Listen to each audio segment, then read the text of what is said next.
stop. We got lunch for you.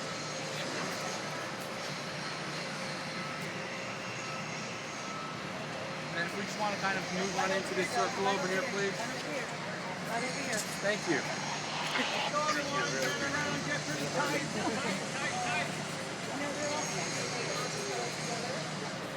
Huddle up, huddle up. Perfect. So as you can see here, you have a phenomenal view of, the main entrance into CityCenter. This is CityCenter Circle. This is actually the main entrance into CityCenter. Over to the left is the Mandarin Oriental. It'll be a boutique hotel with 400 hotel rooms at the bottom, 23 floors. And then at the top floor, from the 24th to the 47th, there will be 225 residences, most of which have actually been sold. And then the section in the middle is where the sky lobby is, separating the hotel. That's actually where the hotel guests are going to check in and then go down to their room. And then, of course, the owners up above. The owners of the Mandarin Oriental will have a separate entrance, and then they will also have a separate lounge and billiard room as well. There's also a restaurant up above on the 23rd floor. Mosin Bistro is in that sky lobby. The Mandarin Oriental is 47 stories. And then straight ahead, of course, is the Aria Resort and Casino, the front of the Aria, and of course you can see the sign there. It's 61 stories, and it, as I mentioned earlier, will open December 16th. This is also right in front of us here is the bridge connecting the Mandarin Oriental to the Crystals, and also the owners from the Veer can use the walkway. As Michael said earlier, the City Center campus is very pedestrian friendly. Folks, you're unable to really experience the sense of arrival that would fully exist when we drive all the way up to the main entrance of Aria. And from a residential standpoint, guest owners would access their unit in Veer through this center area. This drive is the size of, oh geez, look, I just forgot it, in New York. Park Avenue? Park Avenue in New York. And 4 lanes coming in, 4 going out. But guests of the Dar actually have an underground access and valet parking which they would get to through here. So, as Natalie says, it is very pedestrian oriented, but also takes into account how you'll be able to drive in as well.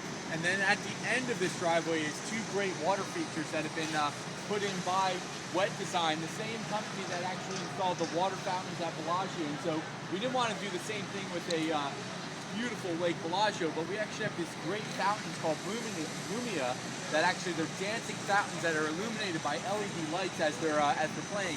In addition, behind the fountain is an actual water wall that spans about 200 feet.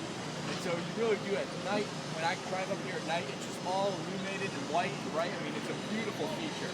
And actually, when you drive down into Veer, what we've done is we've actually painted the tunnel pitch black, and then we actually have some small twilights that almost make it look like you're in a beautiful night sky. So it's actually a pretty cool feature. I mean, one of those many attention to details that we've taken within this project to make it really that much more exemplary than, I can't even say the competition, but just with the other buildings.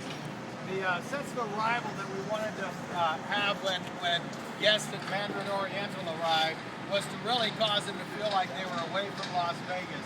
And as they drive into this courtyard area, you can see some of the bamboo, but it really does feel like a very urban, away from Las Vegas sense of arrival that exists there for both the guests and the owners, separate areas of arrival. And then, of course, here, straight ahead, the Veer Towers, you can really get a sense of really how dramatic the 5-degree angle is in the Veer Towers. I mean, they're iconic buildings, they're gorgeous. I've been to the top of the towers. The views at the rooftops are phenomenal, and that's actually where the amenities are. We put them in the best location in those 2 towers.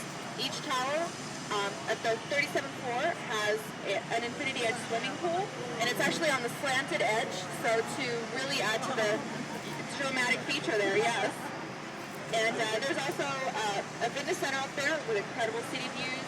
There's a steam and sauna room and both of the changing rooms for men and women. And then there's also a billiard room. There is not, no. And then there's a billiard room and then also a theater style media room as well.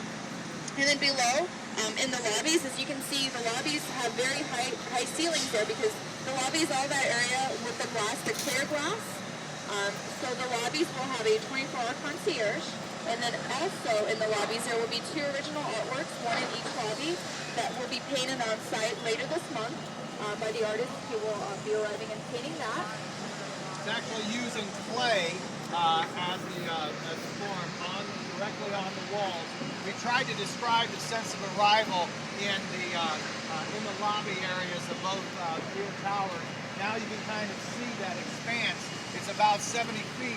The arrival is actually 1 floor lower, so there's about 6 floors of space when you walk in. We start on the 3rd floor in residential, but that 3rd floor would probably equate to closer to the 7th or 8th floor from a height standpoint. So that's simply more to consider, but beautiful, beautiful building.